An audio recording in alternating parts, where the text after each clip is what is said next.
Roger, copy mission. Notre époque est pleine de progrès technologiques époustouflants. Sending at about 0.75 meters per second. Des ingénieurs sont capables de poser un robot tout-terrain sur Mars. Touchdown confirmed. We're seeing Des physiciens explorent jusqu'à la structure même de la matière. Et nous pouvons communiquer sans fil grâce à un réseau qui couvre quasiment toute la planète. Mais derrière toutes ces merveilles des temps modernes se cache quelque chose de complexe et mystérieusement puissant. On l'appelle parfois le langage de l'univers. Il s'agit sans doute de la plus grande découverte de toute la civilisation. Son nom, les mathématiques. Mais quelle en est la véritable origine? Et pourquoi s'applique-t-elle si bien à toutes les sciences? Albert Einstein lui-même s'est demandé comment il était possible que les mathématiques parviennent aussi bien à expliquer l'univers. Les mathématiques sont-elles seulement humaines? Il ne semble pas y avoir de limite aux capacités de calcul des animaux. Et sont-elles la clé du cosmos? Le monde qui nous entoure n'a pas seulement certaines propriétés mathématiques. Il n'est fait que de ça. Voici le grand mystère des mathématiques.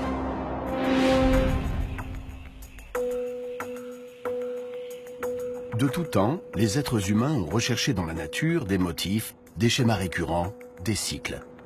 Il y a très longtemps, en observant les étoiles, nous avons découvert des figures que nous avons appelées constellations. Certains vont jusqu'à croire que ces constellations influent sur notre destin. Nous avons vu le jour laisser place à la nuit et vice-versa. Nous avons aussi observé la succession des saisons et avons appelé ce cycle le temps. Nous percevons des symétries dans le corps humain, comme dans les rayures du tigre. Nous reproduisons ces divers motifs dans nos créations, aussi bien dans les œuvres d'art que dans l'architecture de nos villes.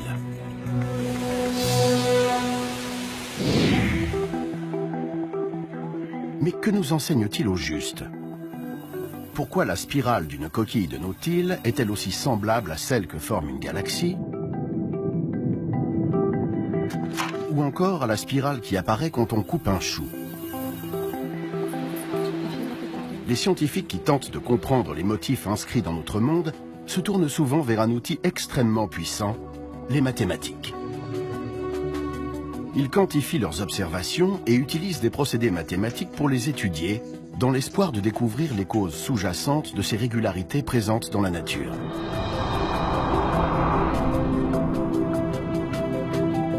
Ils ont ainsi pu révéler le secret des orbites elliptiques des planètes, tout comme celui des ondes électromagnétiques qui relient nos téléphones portables. Les mathématiques ont même guidé les chercheurs vers la découverte des particules subatomiques qui constituent la matière. Dès lors, on peut se demander pourquoi cette méthode fonctionne-t-elle? La réalité possède-t-elle une nature mathématique inhérente ou les mathématiques sont-elles seulement le produit de notre cerveau?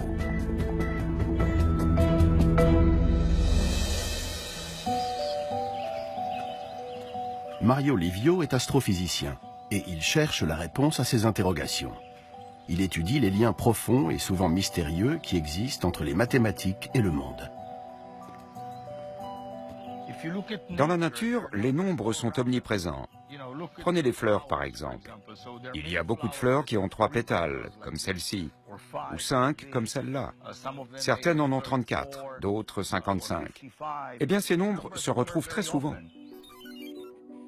Ces nombres pourraient paraître aléatoires, mais ils appartiennent tous à ce qu'on appelle la suite de Fibonacci.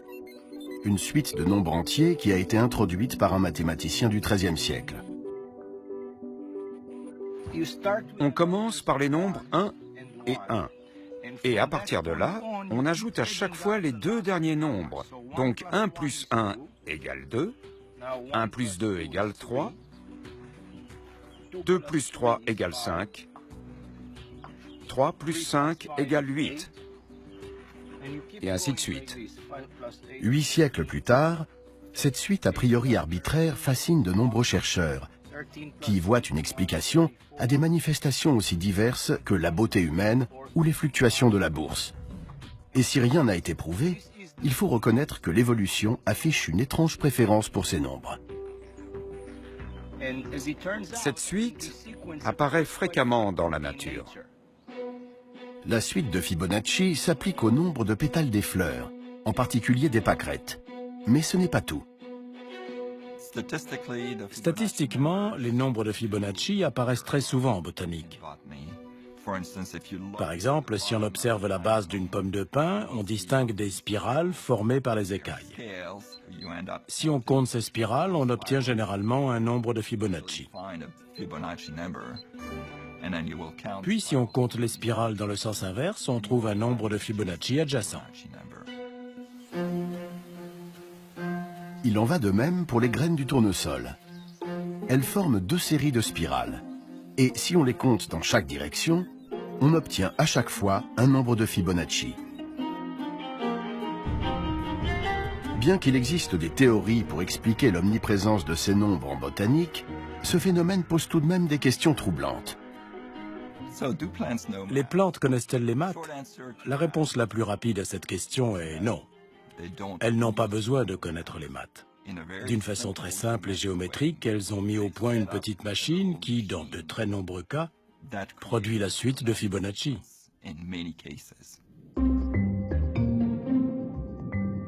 Les liens énigmatiques entre le monde physique et les mathématiques ont des racines très profondes. Quiconque a fait un peu de géométrie connaît le nombre pi. Il exprime le rapport de la circonférence d'un cercle à son diamètre. La séquence de ces décimales se poursuit à l'infini, sans aucune périodicité. En 2013, elle a été calculée jusqu'à 12 100 milliards de décimales. Et pourtant, le nombre pi est loin de se limiter à ça. Pi apparaît dans une myriade d'autres phénomènes, qui n'ont, du moins à première vue, rien à voir avec les cercles. On le retrouve notamment dans la théorie des probabilités. Prenons une aiguille dont la longueur est égale à la distance qui sépare les lignes sur cette feuille de papier. Admettons que je laisse tomber cette aiguille sur la feuille. Parfois, en tombant, l'aiguille chevauche une ligne. Et parfois, elle tombe entre les lignes. Or, il s'avère que la probabilité de voir tomber l'aiguille à cheval sur une ligne est d'exactement 2 sur pi, soit environ 64%. Ça signifie qu'en principe, je pourrais laisser tomber cette aiguille des millions de fois, compter les fois où elle chevauche une ligne et les fois où ce n'est pas le cas. Et je finirais par être en mesure de calculer le nombre pi, alors qu'il n'y a pas ici le moindre cercle, pas le moindre diamètre, ni rien de tout cela. C'est incroyable.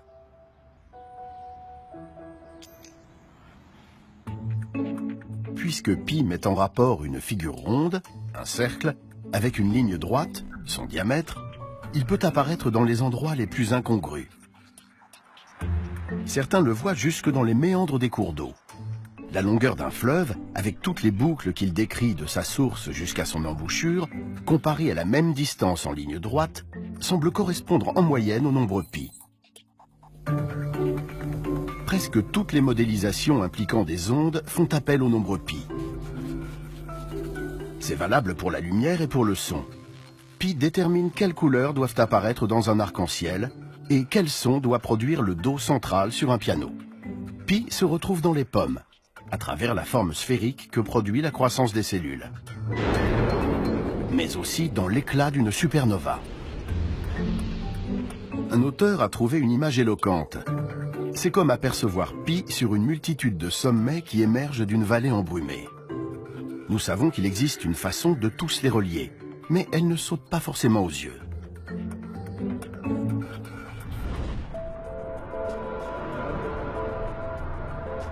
Le nombre pi n'est qu'un exemple d'un vaste réseau mathématique qui semble révéler un ordre fondamental de notre monde.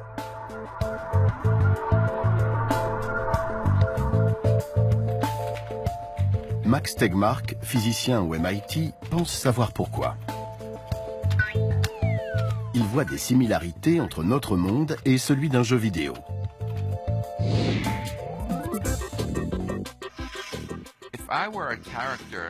Si j'étais un personnage d'un jeu vidéo doté d'une conscience, et que je me mette à explorer le monde de ce jeu, j'aurais sûrement l'impression d'être entouré d'objets solides, faits de matière concrète.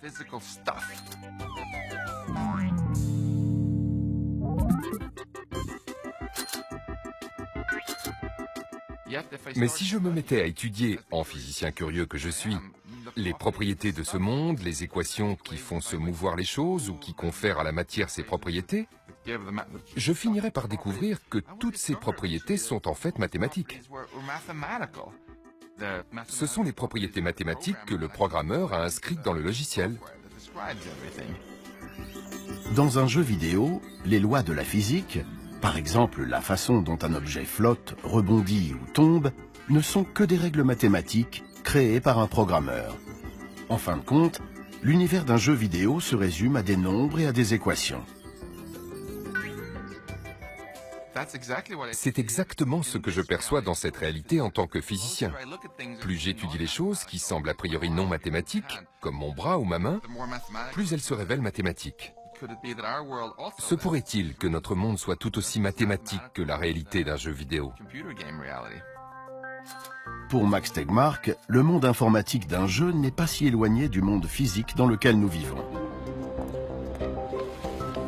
Il estime que si les mathématiques fonctionnent aussi bien pour décrire la réalité, c'est parce qu'au fond, la réalité n'est que mathématique.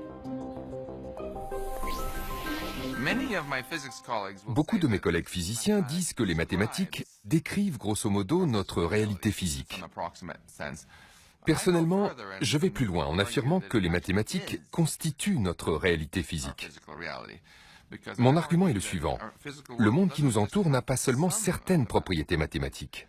Il n'est fait que de ça. Selon le physicien, notre réalité physique est un peu comme une photo numérique. La photographie ressemble à l'étang, mais au fur et à mesure qu'on zoome dessus, on s'aperçoit qu'elle est en fait constituée d'un damier de pixels, chacun représenté par 3 nombres qui indiquent la quantité de rouge, de vert et de bleu.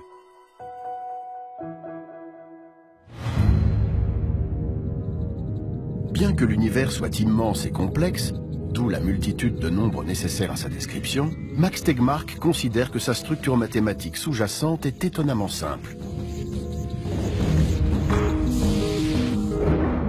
Elle ne serait constituée que de 32 nombres, de certaines constantes, comme la masse des particules élémentaires, et de quelques équations mathématiques utiles, les lois fondamentales de la physique.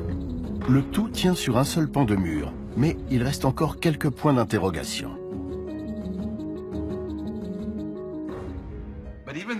Même si on ne sait pas exactement ce qui va se retrouver dans ce cadre, je suis intimement convaincu que ce seront des équations mathématiques et que tout est fondamentalement mathématique.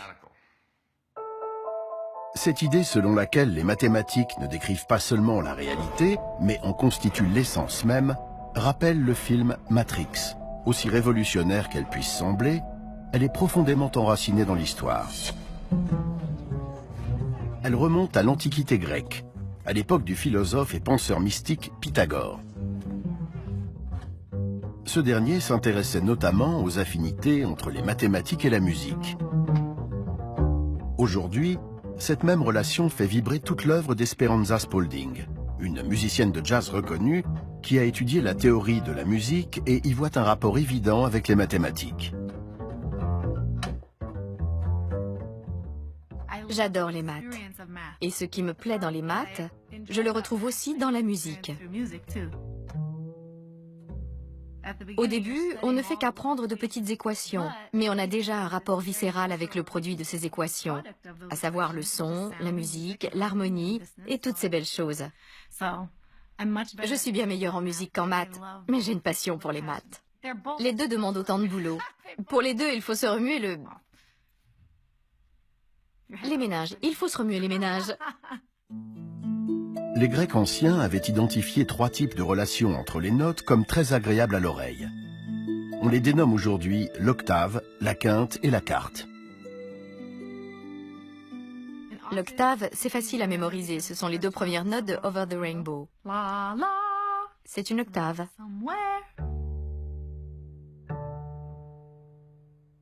Une quinte, ça donne ça. ou les deux premières notes de...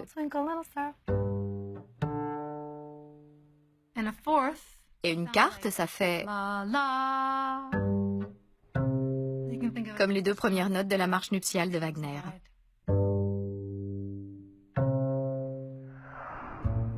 Au VIe siècle avant Jésus-Christ, Pythagore aurait découvert que ces rapports musicaux harmonieux correspondaient en fait à des rapports mathématiques, et ce, en mesurant la longueur des cordes vibrantes. Dans le cas de l'octave, la longueur de corde crée un rapport de 2/1. Pour la quinte, le ratio est de 3/2. Et pour la quarte, il est de 4/3. Quand on découvre un schéma commun à tous les sons, il y a de quoi s'interroger. Si ça existe pour le son, et si c'est une vérité universelle pour tous les sons, alors ce rapport existe peut-être dans tous les autres domaines, n'est-ce pas? Les pythagoriciens avaient pour les nombres une véritable vénération. Le fait que de simples rapports puissent produire des sons harmonieux était la preuve d'un ordre occulte du monde naturel. Et cet ordre était fait de nombres. Il s'agit là d'une conception révolutionnaire que les mathématiciens et les autres scientifiques contemporains continuent d'explorer. En fait, quantité d'autres phénomènes physiques obéissent à des rapports simples. Le rapport de 2/1 entre les atomes d'hydrogène et les atomes d'oxygène qui composent l'eau. Le rapport de 1/1 qui correspond au nombre de fois que la Lune tourne autour de la Terre par rapport à sa propre rotation. Ou le rapport de 3/2 qui décrit le fait que Mercure tourne 3 fois sur elle-même quand elle parcourt 2 fois son orbite autour du Soleil. Dans la Grèce antique, Pythagore et ses disciples ont eu une profonde influence sur un autre philosophe grec, Platon, dont les thèses trouvent encore un puissant écho aujourd'hui, notamment parmi les mathématiciens. Platon était convaincu que la géométrie et les mathématiques avaient leur existence propre dans le monde des idées. Quand on dessine un cercle sur une feuille de papier, il ne s'agit pas du vrai cercle. Le vrai cercle se trouve dans le monde des idées. Ce n'est donc qu'une approximation du vrai cercle, et il en va de même pour toutes les autres figures. Platon avait une passion pour ces 5 polyèdres qu'on appelle aujourd'hui les solides de Platon. Il a établi une équivalence entre chacun de ces solides et chaque élément constitutif du monde tel qu'il le voyait. Le cube, le plus stable des 5, représentait la Terre. Le tétraèdre, avec ses angles pointus, était le feu. L'octaèdre, aux lignes dynamiques, symbolisait l'air. Quant à l'icosaèdre, doté de 20 faces, il correspondait à l'eau. Pour finir, le dodécaèdre était le solide qui symbolisait le cosmos dans son ensemble. Les formes mathématiques de Platon étaient donc la version idéale de la réalité qui nous entourait, et elles existaient dans leur propre monde. Même si l'on peut trouver farfelue l'idée que les mathématiques existent dans un monde à part, depuis lequel elles façonneraient le monde visible, c'est une conception dont beaucoup de scientifiques se sentent proches, aujourd'hui encore. Ils ont l'impression, en faisant des maths, de découvrir quelque chose qui existe déjà. Dans mon expérience de mathématicienne, les maths relèvent de la découverte. Pour moi, il existe quelque chose que j'essaie de trouver, de comprendre et de toucher. Moi qui ai eu la chance de faire des découvertes mathématiques, j'ai toujours eu l'impression qu'il existait quelque chose avant que je le trouve. Je dirais que les maths, c'est plus une découverte qu'une invention. Je suis convaincue qu'une réalité correspond à ce que nous étudions en mathématiques. Quand nous faisons bien notre travail, nous découvrons quelque chose sur la façon dont notre cerveau fonctionne en interaction avec le monde. Mon métier consiste à ça. J'arrive au bureau, je m'assieds devant mon tableau blanc et je tente de comprendre cette réalité qui existe quelque part. De temps en temps, j'en découvre une nouvelle partie. Voilà. Pour beaucoup de mathématiciens, les mathématiques sont perçues comme une série de découvertes plutôt que d'inventions. Mais est-ce seulement une impression ? Est-il possible que les mathématiques soient un pur produit du cerveau humain? Voici Cham, un véritable génie des maths. 800 on the SAT math. That's pretty good. And you took it when you were how old? 11. 11. Wow, that's like a perfect score. D'où vient le talent de Sham pour les maths? Il est en fait possible de localiser son origine et tout se trouve dans sa tête. Grâce à l'IRM, les scientifiques peuvent visualiser le cerveau de Sham pendant qu'il répond à des questions mathématiques. Ils voient ainsi quelles zones sont plus irriguées, signe qu'elles sont particulièrement sollicitées.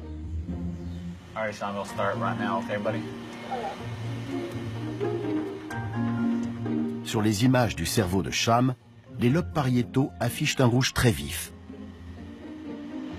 Il se sert des zones pariétales pour déterminer ses relations mathématiques. C'est très souvent le cas chez les sujets doués pour les maths. Lors d'expériences similaires à celle à laquelle s'est prêté Sham, on a constaté chez des élèves bons en maths une activation neuronale 5 à 6 fois plus forte dans ces zones du cerveau que chez la moyenne des élèves. Mais est-ce le résultat de l'enseignement associé à un entraînement intense? Ou bien les fondements des mathématiques sont-ils inscrits dans notre cerveau dès le départ? Des scientifiques cherchent à répondre à ces questions ici, au Centre d'études des Lémuriens de l'Université Duke, un sanctuaire d'une 30aine d'hectares situé en Caroline du Nord. C'est le plus grand refuge au monde pour les lémuriens rares et menacés. Comme tous les primates, les lémuriens sont des cousins des humains par le biais d'un ancêtre commun qui a vécu il y a pas moins de 65 millions d'années. Les chercheurs pensent que les lémuriens partagent de nombreuses caractéristiques avec ce primate primitif, ce qui fait d'eux une petite fenêtre ouverte sur nos origines.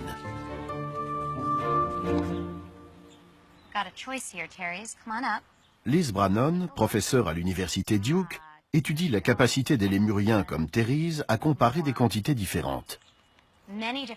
Beaucoup d'espèces d'animaux choisissent la quantité de nourriture la plus importante.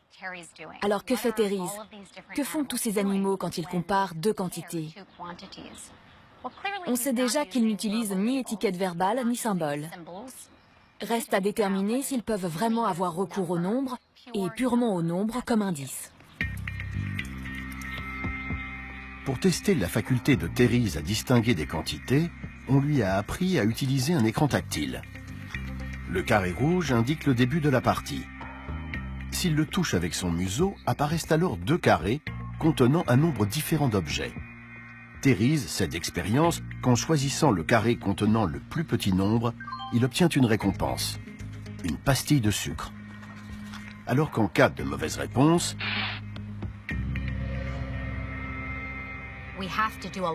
nous devons veiller à ce qu'il soit attentif au nombre et à rien d'autre.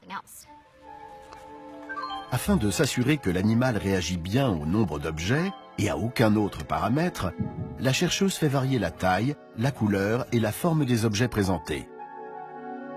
Après avoir répété l'expérience des milliers de fois, elle a démontré que les lémuriens et les macaques rhésus pouvaient apprendre à choisir la bonne réponse. Ce qui est sûr, c'est que Therese ne dispose ni du langage, ni de symboles pour les nombres. Alors est-ce qu'il compte? Est-ce qu'il fait comme les enfants quand ils récitent les nombres 1, 2, 3? Non. Pourtant, il semble bel et bien se montrer attentif au concept tout à fait abstrait que représente un nombre. Les lémuriens et les macaques rhésus ne sont pas les seuls animaux dotés de cette perception primitive des nombres. Les rats, les pigeons, les poissons, les ratons laveurs, les insectes, les chevaux et les éléphants montrent tous une réceptivité à la quantité. C'est aussi le cas des nourrissons chez l'être humain. Dans son laboratoire, Liz Brannon a étudié le comportement de bébés âgés de seulement 6 mois. Ils regardent plus longtemps un écran où le nombre d'objets change, à condition que ce changement soit assez évident pour attirer leur attention. Liz Brannon a aussi fait participer des étudiants. Elle leur a demandé de ne pas compter, mais de répondre le plus vite possible à un test de comparaison de quantité sur écran tactile. Leurs résultats se sont révélés presque identiques à ceux des lémuriens et des macaques rhésus. En fait, il y a des sujets humains moins doués que nos singes et d'autres qui le sont bien plus. Il y a donc une grande disparité dans les capacités humaines, mais en moyenne, on obtient un résultat très proche de celui du singe.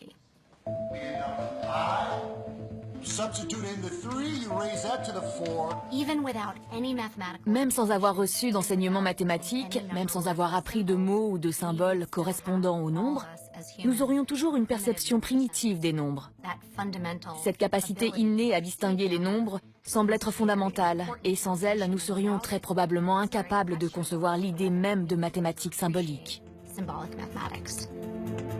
Les éléments constitutifs des mathématiques sont donc peut-être préprogrammés dans notre cerveau et font partie de l'éventail d'outils nécessaires à notre survie, comme notre capacité à reconnaître des motifs ou encore notre perception du temps.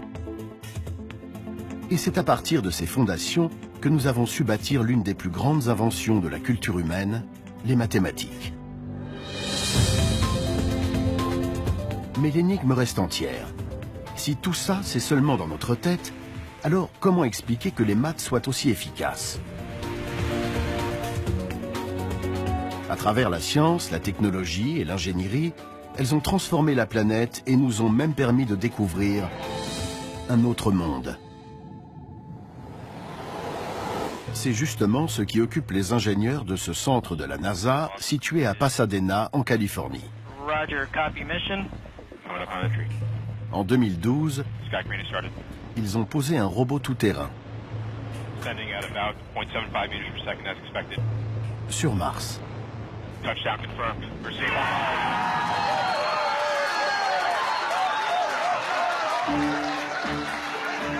Adam Stelzner a dirigé l'équipe d'ingénieurs qui a conçu le système d'atterrissage. Leur travail reposait sur une découverte révolutionnaire qui remonte à la Renaissance. Celle qui a fait des mathématiques le langage de la science. La loi de la chute des corps.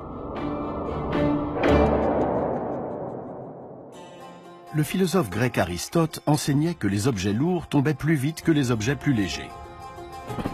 C'est une idée qui, du moins en surface, semble logique, y compris sur cette surface qui est une reconstitution du sol de Mars et où sont réalisés les essais grandeur nature des véhicules robotisés. Le raisonnement d'Aristote était le suivant. La vitesse de chute des objets est proportionnelle à leur poids. Ça paraît sensé. Tellement sensé que cette conception a perduré pendant près de 2000 ans, jusqu'à ce qu'elle soit remise en cause à la fin du XVIe siècle par le mathématicien italien Galilée. Galilée aurait lâché 2 boulets de canon de poids différents depuis la tour de Pise. Ok, on n'est pas à Pise et on n'a pas de boulet de canon, mais on a une boule de bowling et une balle en caoutchouc. Faisons-les. On va commencer par la boule de bowling. 15 livres, soit environ 7 kilos. Et la balle en caoutchouc, 100 grammes, soit 70 fois moins. Faisons-les tomber. D'après Aristote, la boule de bowling devrait tomber plus de 70 fois plus vite que la balle en caoutchouc. Elle semble tomber à la même vitesse. Mais c'est un peu court comme chute. On devrait peut-être essayer de plus haut.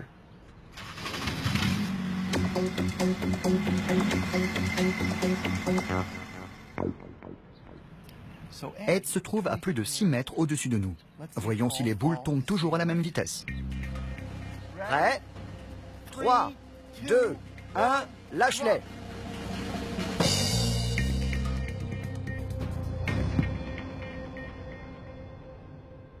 Galilée avait raison.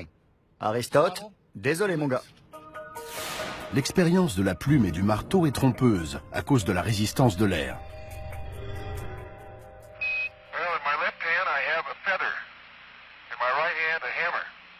La démonstration en a été faite sur la Lune où il n'y a pas d'air. Ces images ont été tournées en 1971 lors de la mission Apollo 15.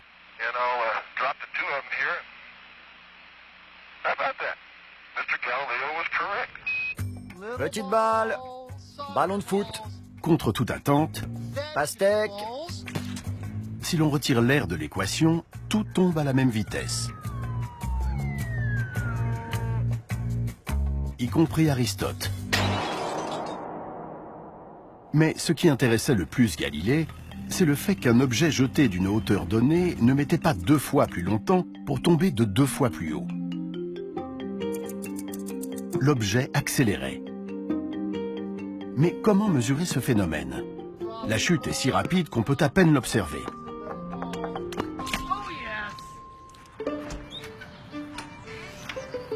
Galilée a imaginé une solution ingénieuse.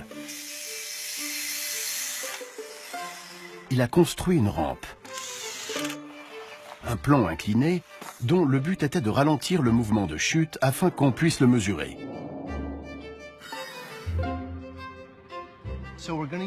On va se servir de cette rampe pour déterminer la relation entre la distance et le temps. Pour le temps, je vais utiliser une unité arbitraire, un Galilée.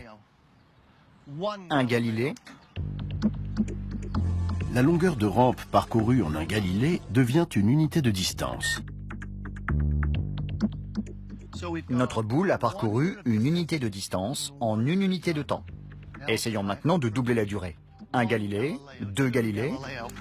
En 2 unités de temps, la boule a parcouru 4 unités de distance. Voyons cette fois jusqu'où elle va en 3 Galilées. 1 Galilée, 2 Galilées, 3 Galilées. En 3 unités de temps, la boule a parcouru 9 unités de distance. Nous y voilà. Il existe une relation mathématique entre le temps et la distance. La bonne idée qu'a eue Galilée a permis de démontrer que la chute des corps suivait des lois mathématiques. La distance parcourue par la boule est directement proportionnelle au carré de la durée. Cette relation mathématique, observée par Galilée, est une expression mathématique des lois physiques de notre univers. Bien que datant d'il y a plusieurs siècles, les observations de Galilée sur la chute des corps restent tout à fait pertinentes aujourd'hui. On peut utiliser la même expression mathématique pour comprendre comment les objets tombent verticalement sur Terre ou glissent sur une rampe. Cette relation nous a même servi à faire descendre le robot Curiosity jusqu'à la surface de Mars.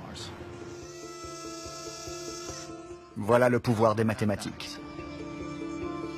La découverte de Galilée a eu un profond retentissement.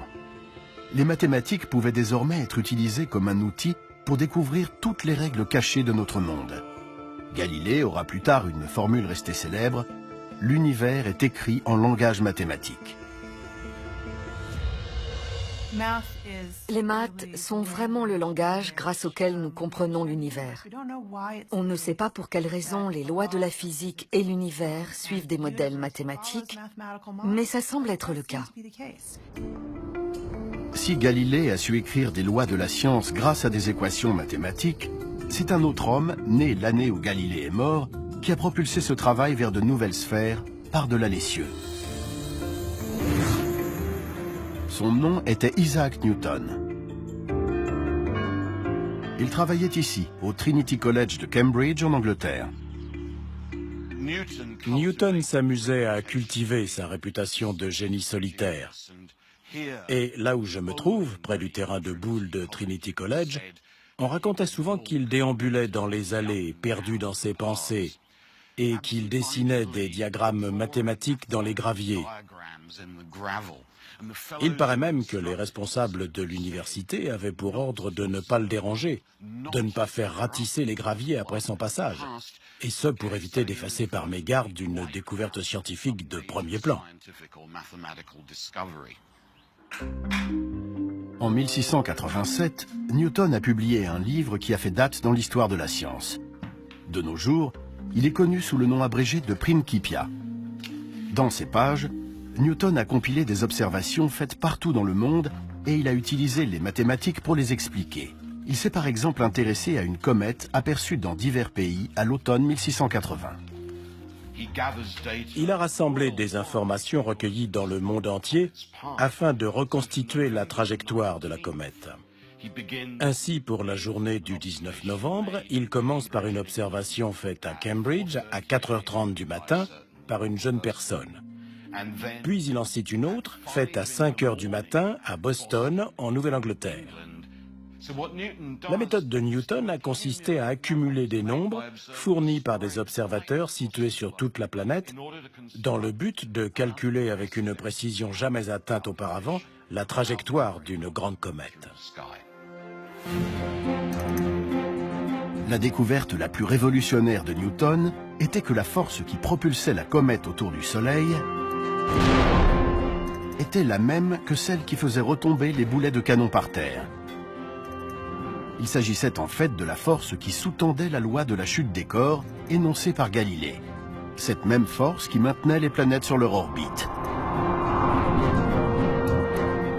Newton a nommé cette force la gravité et l'a décrite avec précision par une équation étonnamment simple qui explique comment deux masses s'attirent réciproquement, que ce soit ici sur Terre ou partout ailleurs dans l'immensité de l'univers. Le plus impressionnant, le plus spectaculaire, c'est qu'une seule et unique loi mathématique donne la clé du mouvement dans l'univers tout entier. Aujourd'hui, on peut même voir cette force à l'œuvre au-delà de la Voie lactée. This is a picture of two galaxies that are actually being drawn together in a merger. This is how galaxies build themselves. Yeah. Right. Mario Livio fait partie de l'équipe qui analyse les images du télescope spatial Hubble. Depuis 25 ans, les scientifiques ont recours à Hubble pour observer l'espace bien au-delà de notre système solaire et même au-delà des étoiles de notre galaxie. Ce télescope a permis de voir les lointains nuages de gaz qui forment les nébuleuses, ainsi qu'un grand nombre de galaxies en rotation dans l'univers à des milliards d'années-lumière de notre planète. Et ce que montrent ces images, c'est qu'à travers tout l'univers observable, aussi loin que le télescope puisse voir, la loi de la gravité s'applique toujours. Newton a écrit les lois de la gravité uniquement à partir de phénomènes qu'il avait pu constater sur Terre ou entre les planètes du système solaire. Or, ces mêmes lois s'appliquent à toutes ces galaxies lointaines et vont jusqu'à les façonner. Toutes leurs caractéristiques, que ce soit leur formation ou leur mouvement, sont régies par ces mêmes lois mathématiques. Quelques-uns des plus grands génies de l'humanité se sont étonnés de l'omniprésence des mathématiques dans l'univers. Einstein lui-même s'est demandé comment il était possible que les mathématiques, qu'il voyait comme le fruit de la pensée humaine, parviennent aussi bien à expliquer l'univers observable. Quant au prix Nobel de physique, Eugene Wigner, il a eu cette formule, la déraisonnable efficacité des mathématiques. Pour lui, le fait que les mathématiques puissent décrire si précisément l'univers, en particulier par les lois de la physique, est un cadeau que nous ne comprenons pas et que nous ne méritons pas. En physique, les exemples de cette déraisonnable efficacité ne manquent pas. Il y a près de 200 ans, lorsque la planète Uranus semblait dévier de son orbite prévue, les scientifiques ont fait confiance à leurs calculs mathématiques qui leur indiquaient qu'elle devait être attirée par une autre planète invisible. C'est ainsi qu'ils ont découvert Neptune. Les mathématiques avaient prédit l'existence d'une planète jusqu'alors inconnue.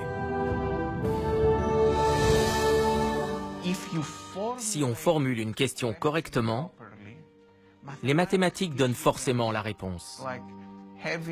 Imaginez que vous avez un assistant aux capacités bien supérieures aux vôtres.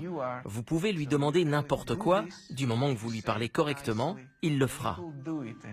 Et il vous conduira jusqu'à la vérité, jusqu'à la réponse finale. Les preuves de l'incroyable pouvoir prédictif des mathématiques se trouvent dans tout ce qui nous entoure. La télévision, la radio, les téléphones portables, les satellites, les babyphones, le Wi-Fi, les télécommandes de portes de garage, les GPS, et oui, peut-être même la télécommande de votre télé. Tous ces appareils utilisent des ondes d'énergie invisibles pour communiquer. Et personne ne savait qu'elles existaient avant les travaux de James Maxwell, un physicien et mathématicien écossais.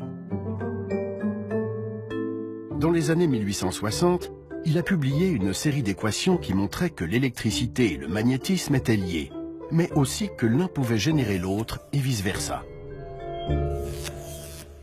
Ces équations contenaient aussi une prédiction étonnante. Ensemble, l'électricité et le magnétisme pourraient produire des ondes d'énergie se déplaçant dans l'espace à la vitesse de la lumière. Maxwell venait de prédire l'existence des ondes électromagnétiques. La théorie de Maxwell nous a annoncé les ondes radio, les rayons X, autant de choses dont on n'avait pas connaissance à l'époque. Elle avait donc une portée extraordinaire. De nombreux chercheurs ont alors voulu trouver ces fameuses ondes. Une tentative sur laquelle sans doute peu auraient misé a eu lieu ici, dans le nord de l'Italie, dans le grenier de cette propriété familiale. Le jeune Guglielmo Marconi n'a alors que 20 ans. Il commence par générer une série d'étincelles. La décharge électrique crée un champ magnétique temporaire qui, à son tour, génère un champ électrique temporaire, qui crée un autre champ magnétique. L'énergie se déplace entre les deux champs, propageant une onde électromagnétique.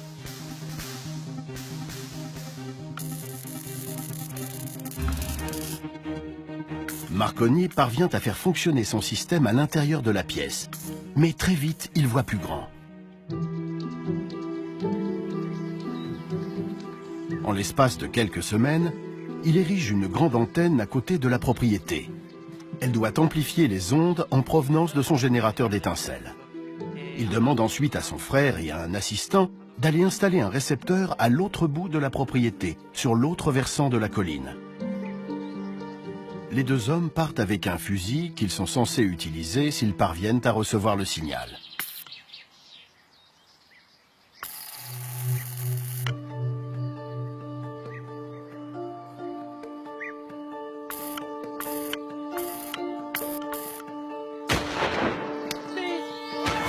Et l'expérience fonctionne. Le signal a été détecté par-delà la colline. Cette transmission réalisée sur une distance de plus de 2 km est un record. Moins de 10 ans plus tard, Marconi enverra des signaux radio d'un côté à l'autre de l'Atlantique. D'ailleurs, lors du naufrage du Titanic en 1912, c'est à lui qu'on devra d'avoir sauvé de nombreuses vies. C'est en effet son matériel embarqué qui a permis au signal de détresse d'être transmis. Grâce aux prédictions des équations de Maxwell, Marconi est parvenu à exploiter une part cachée de notre monde, ouvrant ainsi la voie à l'ère des communications sans fil.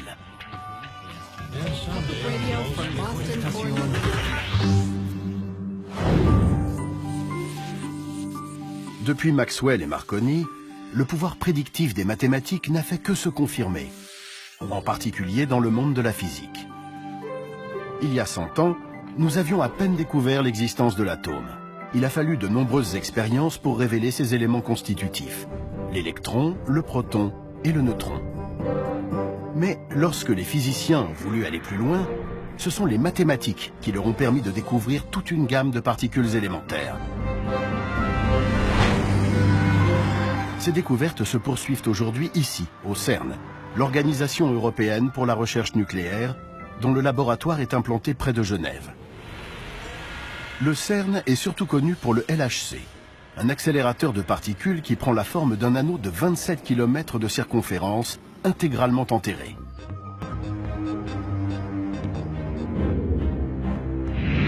Ce projet, d'un budget de 10 milliards de dollars, dont la réalisation a demandé des décennies, avait un but largement médiatisé, à savoir la recherche de l'une des clés de voûte de l'univers.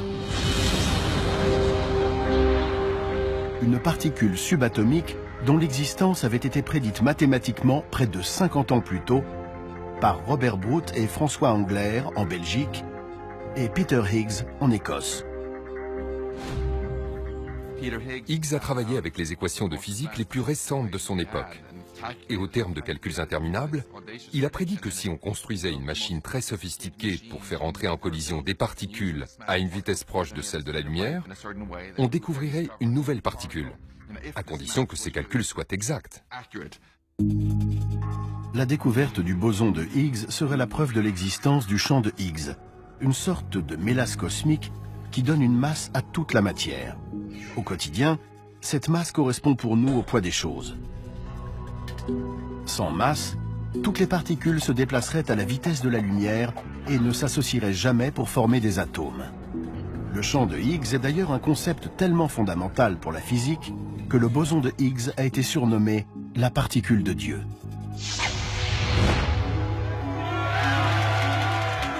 En 2012, des expériences menées au CERN ont confirmé l'existence du boson de Higgs. Ce qui a fait du travail de Peter Higgs et de ses confrères, des dizaines d'années auparavant, l'une des prédictions les plus remarquables de l'histoire. On a construit la machine et ça a marché. Higgs a été invité à Stockholm.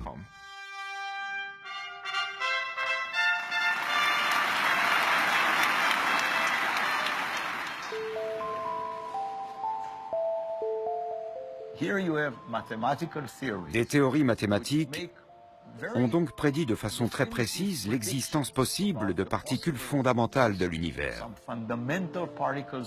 Et aussi fou que cela puisse paraître, grâce à des expériences d'une ampleur incroyable, on est parvenu à observer ces particules qui avaient été prédites mathématiquement. Je trouve ça vraiment prodigieux.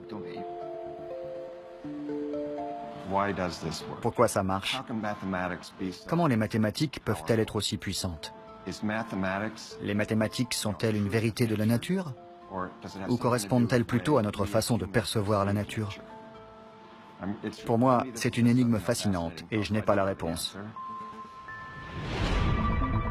En physique, les mathématiques ont connu un grand nombre de succès. Mais s'agit-il vraiment d'une efficacité déraisonnable? Tout le monde n'est pas de cet avis. C'est une illusion. Parce que selon moi, on a décidé de bâtir la physique à partir de connaissances et d'outils mathématiques hérités du passé. Et parmi tous les phénomènes à expliquer, on a fait le choix d'étudier des choses susceptibles de l'être grâce à ces outils. Mais il existe quantité d'autres phénomènes sur lesquels ces méthodes sont inefficaces. Du fait du succès des modèles mathématiques en physique, on a tôt fait de négliger les domaines où ils se montrent moins performants, comme les prévisions météorologiques. Les météorologues prévoient le temps pour la semaine à venir, mais rarement au-delà. Car dans les prévisions à plus long terme, les petites erreurs se retrouvent vite amplifiées. Le temps qu'ils peuvent faire est une notion trop complexe pour être modélisée avec précision. Et ce n'est pas là le seul exemple. Il en va de même pour le comportement de l'eau en ébullition, les variations des cours de la bourse, les interactions des neurones à l'intérieur du cerveau, quasiment toute la psychologie humaine et une partie de la biologie. Les systèmes biologiques ou économiques sont très difficiles à modéliser avec les mathématiques. On a le plus grand mal avec ces domaines. Par conséquent, je ne pense pas que les maths soient d'une efficacité déraisonnable. Je les jugerais plutôt raisonnablement inefficaces. Personne n'a peut-être une conscience aussi aiguë du pouvoir et des limites des mathématiques que ceux qui s'en servent pour concevoir et fabriquer des objets. Les ingénieurs. Dans leur travail, l'élégance des maths se heurte au fouillis de la réalité. Et c'est l'esprit pratique qui fait la différence. Les mathématiques, et en un sens les mathématiciens, c'est le domaine de l'absolu. Les ingénieurs, eux, c'est le domaine de l'approximatif. Ce qui nous intéresse fondamentalement, c'est l'aspect pratique. C'est pour ça qu'il nous arrive souvent de faire des approximations ou de mettre certains termes dans les équations afin que les choses soient suffisamment simples pour correspondre à nos besoins.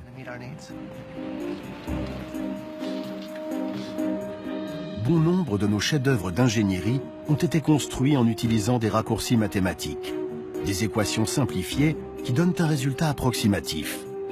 On a renoncé à la précision au profit de l'aspect pratique.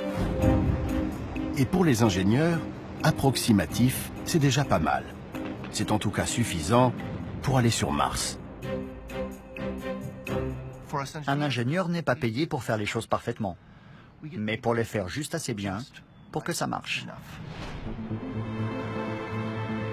De nombreux physiciens jugent troublante l'exactitude avec laquelle les mathématiques parviennent à révéler les secrets de l'univers, comme si cette science était inscrite au plus profond de la nature. Mais dans la pratique, les ingénieurs doivent sacrifier la précision des mathématiques afin qu'elles conservent leur utilité, comme s'il s'agissait plutôt d'un outil imparfait inventé par l'homme. Alors, que sont les mathématiques? Une découverte parmi d'autres dans l'univers ou une invention très humaine? À moins qu'elle ne soit les deux.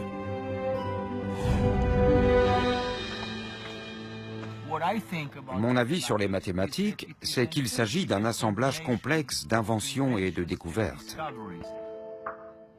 Pour l'illustrer, on peut prendre l'exemple des nombres entiers naturels, 1, 2, 3, 4, 5, etc. Je crois qu'ils sont nés de l'observation de la nature. L'homme a remarqué qu'il avait 2 yeux, 2 seins, 2 mains, et ainsi de suite. Et avec le temps, il a extrait de toutes ces observations le nombre 2. D'après Mario Livio, le nombre 2 est un concept inventé, tout comme les autres entiers naturels. Mais par la suite, les gens se sont aperçus que ces nombres avaient toutes sortes de relations complexes. Il s'agissait alors de découvertes. On a inventé un concept, mais ensuite, on a découvert les relations entre ces différents concepts. Serait-ce donc ça la réponse? Que les maths ont été à la fois inventées et découvertes? C'est les deux à la fois. Certes, on a l'impression de découvrir une réalité préexistante, mais c'est aussi le fruit de notre nature créative. Nous avons beau avoir des pistes pour répondre à cette question, il est impossible de trancher. Au bout du compte, nous restons bel et bien confrontés au grand mystère des mathématiques.